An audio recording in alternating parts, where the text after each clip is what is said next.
कल रात 8:30 बजे से लेकर के 17 तारीख के रात के 8:30 बजे से लेकर के और आज तक का आपने पूरा प्रकरण देखा कि कैसे टोल के ऊपर काम करने वाले जो लड़के थे वो उन्होंने गुंडों का रूप धारण कर लिया।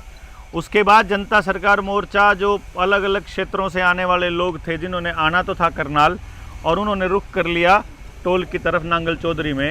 उनके आने के बाद जैसे ही वो बैठे और रात के प्रकरण में जो पुलिस ने जो जनता सरकार मोर्चा के साथियों का जो रूप देखा, उससे उनको ये समझ में आ गया कि ये साथी मानने वाले हैं नहीं। और इस पूरे के पूरे प्रकरण के बाद में जो फैसला हुआ, जिसके ऊपर सहमति बनी है, उस सहमति के बारे में हमारे को बताएंगे सुनील भाई। सुनील भाई, क्या सहमति बनी है उसके बारे में? देखो, पहले तो जो पुलिस प्रशासन था उनको कुछ शंका थी कि भाई ये ऐसे ही मतलब जैसे उड़दंगबाजी के लिए कर रहे होंगे, ऐसे कर रहे होंगे। लेकिन जब सभी ने मिल के पंचायत में और ये फैसला लिया कि भाई जितने इस कंपनी के टोल हैं, 4-5 टोल उन्होंने बताए हैं, वो सारे के सारे फ्री किए जाएंगे जनता सरकार मोर्चा के लिए, किसान यूनियनों के लिए और गौरक्षा दल के साथियों के लिए। दूसरा, 31,000 रुपये का जुर्माना उनको लगाया गया जो गौशाला के लिए देना उनको। और एक पॉइंट और था क्या उसके अंदर, एक दूसरा ये था कि टोल का जो मैनेजर था प्लस जो उसके जितने भी काम करने वाले कारिंदे थे, सब ने भरी पंचायत के अंदर हाथ जोड़ करके ये माफ़ी मांगी। जिन भी लोगों से उन्होंने अपने जीवन में बदतमीजी की है उन सब से भी माफ़ी मांगी और ये भी वादा किया, ये भी यकीन दिलाया कि आने वाले वक्त में हम लोग आगे किसी और व्यक्ति के साथ में इस तरह का बदतमीजी भरा व्यवहार नहीं करेंगे। आपने अभी अभी एक वीडियो देखी होगी सोनीपत टोल के ऊपर, यानी कि एक कपल को, एक पति पत्नी को किस तरह से पीट रहे हैं वो टोल वाले गुंडे, और जिस तरीके से उन्होंने अपने बचाव में जो कार्य किया है, मुझे लगता है कि टोल वाले उसी कपल के ऊपर, उस दंपत्ति के ऊपर ही एक बड़ा केस करने वाले हैं कि इन्होंने ही हमारे को जान से मारने की कोशिश की। इस मामले में हम लोग थोड़े थे सतर्क रहे, हम थोड़े जागृत रहे, क्योंकि हम अंदर बैठे हुए हमने एक ही आवाज़ लगाई सभी साथियों को। सारे साथी एक ही बात बोल रहे थे कि किसी ने भी बाहर नहीं निकलना है। अगर कोई ये जवानी के जोश में बाहर निकलेगा तो ये हमारे ऊपर ही आरोप लगाएंगे, तो हम और बाहर जाए। उनके सर पर खून सवार था।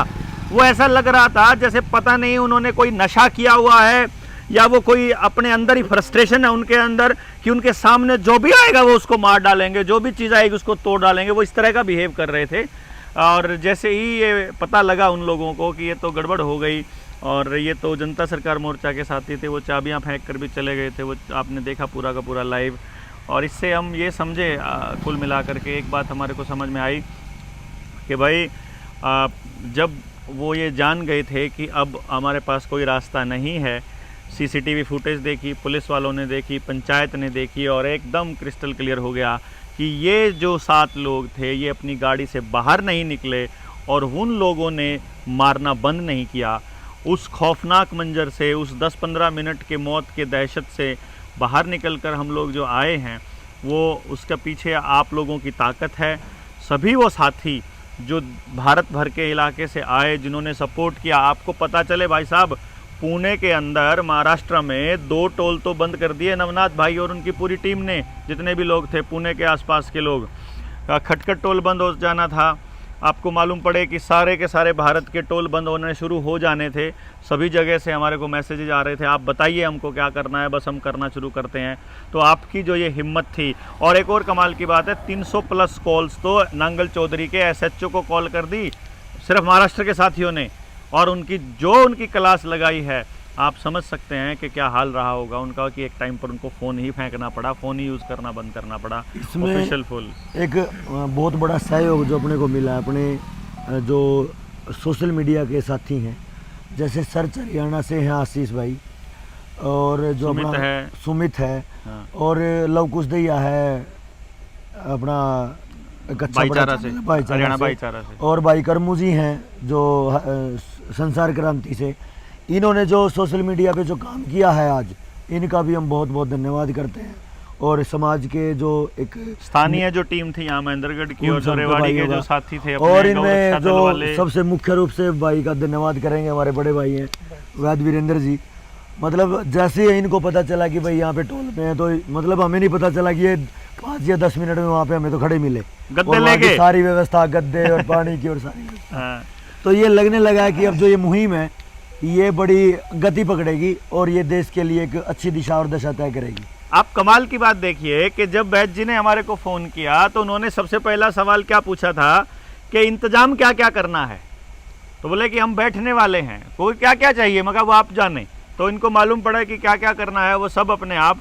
तो अपने जो साथी हैं उन सबको मालूम है कि अब आने वाले वक्त में जो सरकारों से टकराना होगा तो हमारे को क्या रणनीति अपनानी होगी, हमको क्या क्या सामानों की ज़रूरत पड़ती है, वो सामान कॉन्टीन्यूसली हम लोग उसके ऊपर, हम उस मैनेजमेंट के ऊपर लगातार काम कर रहे हैं। जिन भी साथियों ने इसमें जनता सरकार मोर्चा का सहयोग दिया और जो जनता सरकार मोर्चा के साथी जिनके चेहरे पर हमने कोई शिकन नहीं देखी। अब देखिए, वो सुबह घर से चले थे मीटिंग करनाल करने के लिए, या रात को प्लानिंग कर रहे थे करनाल चलने के लिए, लेकिन वो रातों रात पूरी रात सफ़र करके वहाँ तक पहुँचे, इतनी दूर पूरा हरियाणा कवर करके, और उनके चेहरे पर लेश मात्र भी कोई गम नहीं था, कोई उनके चेहरे पर शिकन नहीं थी, उनके कहीं पर भी ये नहीं लग रहा था कि वो दुखी परेशान हैं।